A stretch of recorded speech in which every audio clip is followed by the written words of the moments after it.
ទៅប៉ុន្តែបងដឹកចំណុះរហូតដល់500គីឡូអាហ្នឹងក៏វាមានបញ្ហាដែរចាហើយចំណុចទី5គឺជាចំណុចដែលពិសេសខ្លាំងជាងគេនោះគឺបងប្អូនទាំងអស់គ្នាអត់ត្រូវយកឌុយផ្សេងមកធ្វើការបញ្ចូលជាមួយនឹងកង់របស់យើងទេដូចឧទាហរណ៍ថាកង់មកបងបាត់ឌុយឬមួយក៏រកឌុយអត់ឃើញប៉ុន្តែបែរជាយកឌុយឆ្នាំងសាក់បាយតាមបាយយកមកបញ្ចូលអាហ្នឹងក៏វាអត់ត្រឹមត្រូវដែរចាមានបងប្រុសម្នាក់គាត់បានខមមិនសួរថាតើមានវិធីអីអាចឲ្យកង់អគ្គិសនីរបស់គាត់ប្រើប្រាស់បានរយៈពេលយូរអូខេបងប្អូនអ្នកគ្នាថ្ងៃហ្នឹងបងអូនសូមអាស្រ័យចង្អល់សម្រាប់បងប្រុសដែលគាត់មានបញ្ហាគាត់ចង់ឆ្ងល់ទៅលើបញ្ហាកង់របស់គាត់ដែលអាចប្រើប្រាស់បានយូរអញ្ចឹងសម្រាប់បងប្អូនដែលចង់ដឹងពីបញ្ហានេះចូលស្ដាប់វីដេអូនេះទាំងអស់គ្នា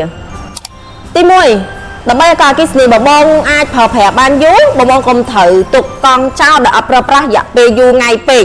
បើសិនជាបងអត់ប្រើប្រាស់វាchẳngហោចណាស់3ថ្ងៃបងយកវាទៅប្រើប្រាស់ម្ដងឬមួយក៏បញ្ចូលថ្មម្ដងក៏បានដែរទី2បងប្អូនទាំងអស់គ្នាអត់ត្រូវបញ្ចូលថ្មទុកចោលយូរលើសម៉ោងកំណត់ទេ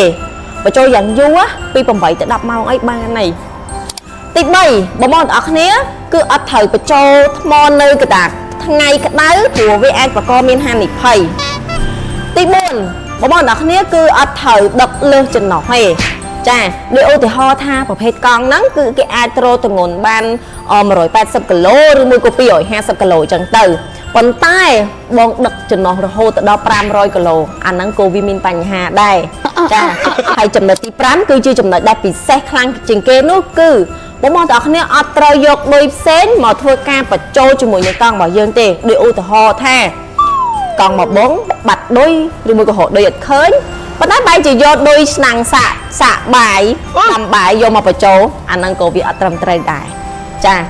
អញ្ចឹងលក្ខណៈពិសេសទាំង5នេះបងត្រូវអនុវត្តទាំងអស់គ្នាដើម្បីឲ្យកង់អគ្គិសនីរបស់បងប្រើប្រាស់បានរយៈពេលយូរអញ្ចឹងសម្រាប់បងដែលមានបញ្ហាអីបន្ថែមឬមួយក៏មានចម្ងល់អីចង់សួរបន្ថែមទៀតបងអាចខមមិនសួរនៅក្នុងវីដេអូនេះបានអញ្ចឹងជួបគ្នានៅវីដេអូក្រោយទៀតអរគុណបាយ